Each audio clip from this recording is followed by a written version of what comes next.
अगर आप सब कुछ याद रखना चाहते हैं लेकिन आपका दिमाग आपका साथ नहीं दे रहा तो ये वीडियो आखिर तक देखिए, क्योंकि आज की वीडियो में मैं आपको बताऊंगा दिमागी कमज़ोरी, याददाश्त की कमी, भूलने की आदत, फोकस की कमी के बारे में। अक्सर लोग ये शिकायत करते हैं कि हमारा दिमाग ठीक से काम नहीं कर रहा, हमें बात फ़ौरन भूल जाती है, पढ़ा हुआ अचानक गायब हो जाता है, हमें ऐसा लगता है जैसे हमने कभी पढ़ा ही नहीं था, चीज़ें भूलना शुरू हो जाती हैं। आपने अक्सर वीडियोस में vitamin D, vitamin B 12, omega 3 और आयरन के बारे में सुना होगा, लेकिन चंद ऐसे विटामिन और न्यूट्रिएंट्स हैं जिनके बारे में बहुत कम बात की जाती है, जो दिमाग के लिए बहुत खामोशी से बड़ा काम करते हैं। आज हम बात करेंगे उन 5 विटामिन न्यूट्रिएंट्स के बारे में जो दिमाग की इन तमाम प्रॉब्लम को फिक्स कर सकते हैं। साथ ही साथ मैं आपको बताऊंगा कि ये विटामिन न्यूट्रिएंट्स आपको कितनी मिकदार में और किस वक्त लेने चाहिए। इस लिस्ट में सबसे पहले नंबर पे जो विटामिन आ जाता है वो है विटामिन बी 1। विटामिन बी 1 को थायामीन भी कहते हैं। ये दिमाग के लिए एक ईंधन की तरह काम करता है। ये दिमागी खलियों को तवानाई देता है, सोचने की रफ्तार को बेहतर करता है, जहनी थकावट को कम करता है। अगर किसी शख्स में विटामिन बी 1 की कमी हो तो उसमें सोचने समझने की सलाहियत कम हो जाती है, उसमें चिड़चिड़ापन होता है, वक्त के साथ साथ उसकी जो याददाश्त होती है वो कमज़ोर होने लगती है। इसी तरह से उसको बहुत ज़्यादा थकावट महसूस होने लगती है। ये विटामिन बी 1 जो कि वाटर सोल्यूबल विटामिन है और विटामिन बी कॉम्प्लेक्स का एक हिस्सा है, इसलिए इसे पानी के साथ लेना बेहतर होता है, क्योंकि ये पानी के साथ एब्जॉर्ब बेहतर तरीके से होता है। अगर आप सप्लीमेंट लेना चाहते हैं तो 25 से 50 मिलीग्राम रोज़ाना काफ़ी होता है। इसे सुबह नाश्ते के बाद लेना चाहिए। अगर आप इसे खाली पेट लेंगे तो आपको इसके लेने से घबराहट हो सकती है। कुदरती तौर पे ये दालों में, मूंगफली में, सूरजमुखी के बीजों में, ब्राउन राइस के अंदर अच्छी क्वांटिटी के अंदर आपको मिल जाता है। इस लिस्ट में जो दूसरा विटामिन है वो है विटामिन बी 5, जिसे पेंटोथेनिक एसिड भी कहते हैं।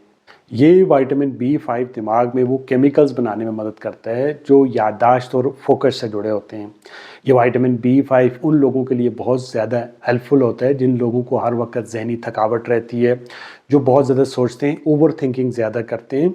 चूँकि ये विटामिन बी 5 भी विटामिन बी कॉम्प्लेक्स का एक हिस्सा है, इसलिए ये भी एक वाटर सोल्यूबल विटामिन है, तो ये भी आपको पानी के साथ लेना चाहिए। इस सप्लीमेंट की जो डोज़ होती है वो 5 मिलीग्राम से 10 मिलीग्राम आप पर डे इसका इस्तेमाल कर सकते हैं।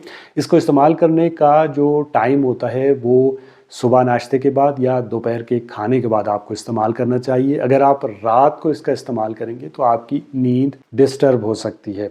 अगर हम विटामिन बी 5 के नेचुरल सोर्स की बात करें तो इसके लिए आप अंडे ले सकते हैं, आप मशरूम ले सकते हैं, आप दही ले सकते हैं, आप एवोकाडो ले सकते हैं। ये तमाम चीज़ें आपको नेचुरली विटामिन बी 5 प्रोवाइड करती हैं। अब अगर आप स्टूडेंट हैं तो जो विटामिन बी 1 जिसकी मैंने पहले बात की और ये विटामिन बी 5, चूँकि ये विटामिन बी कॉम्प्लेक्स का हिस्सा है, तो आप किसी भी फार्मेसी से विटामिन बी कॉम्प्लेक्स लेके इस्तेमाल कर सकते हैं। उसमें ये दोनों विटामिन आपको मिल जाएंगे, या फिर कोई भी जो अच्छा मल्टी विटामिन है उसमें भी आपको ये दोनों विटामिन मिल जाएंगे। इस लिस्ट में तीसरे नंबर पे एक ऐसा विटामिन आता है जिसके बारे में कभी बात ही नहीं की जाती, या फिर इसको हड्डियों से रिलेट किया जाता है। इस विटामिन को विटामिन K2 कहते हैं। विटामिन K2 को ज़्यादातर लोग हड्डियों से रिलेट करते हैं, क्योंकि विटामिन K2 कैल्शियम को सॉफ्ट टिश्यू से निकाल के हड्डियों तक ले जाने का काम करता है। सादा लफ्ज़ों में विटामिन K2 ही कैल्शियम को ये बताता है कि तुमने जिस्म के अंदर जाना कहाँ पे है। इसके साथ साथ ये दिमागी खलियों की हिफाजत भी करता है, दिमाग के अंदर सोजिश को कम करता है, और वक्त के साथ साथ जो याददाश्त कम होने लगती है, ये कमी के इस अमल को सुस्त कर देता है। क्योंकि ये एक फ़ैट सोल्यूबल विटामिन है तो इसे आपको फ़ैट के साथ ही खाना चाहिए। इसे आप सुबह के नाश्ते के बाद या दिन के खाने के बाद इस्तेमाल कर सकते हैं। अगर आपने खाना नहीं खाया तो फिर आप इसे दूध के साथ भी इस्तेमाल कर सकते हैं। इसकी जो डोज़ होती है वो 90 से 120 माइक्रोग्राम पर डे होती है।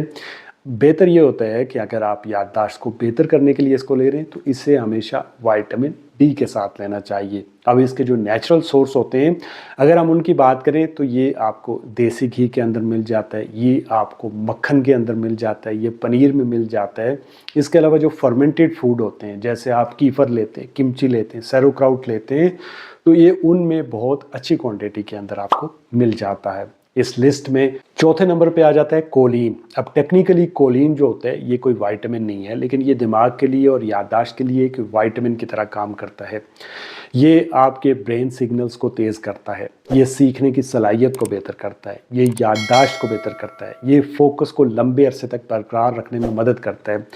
ये उन लोगों के लिए बहुत बेहतर है, ख़ास तौर पर जो लोग स्टूडेंट हैं या फिर जिनको मेंटली अलर्ट रहना पड़ता है हर वक्त। इसकी जो डोज होती है वो 250 मिलीग्राम से 500 मिलीग्राम पर डे आप ले सकते हैं। इसे लेने का जो सबसे बेहतर वक्त होता है वो सुबह नाश्ते के बाद या दिन के खाने के बाद होता है।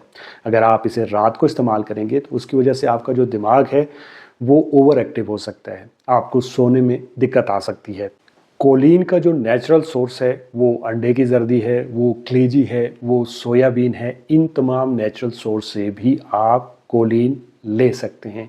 और मैं जिस तरीके से लेता हूँ, मैं अंडे ज़्यादा खाता हूँ, और जो स्पेशली देसी अंडे होते हैं उस अंडे की जो जर्दी होती है उसमें बहुत अच्छी क्वांटिटी के अंदर ये कोलिन मौजूद होता है। तो जो स्टूडेंट है वो रोज़ाना सुबह कम से कम 2 अंडे ज़रूर खाएं।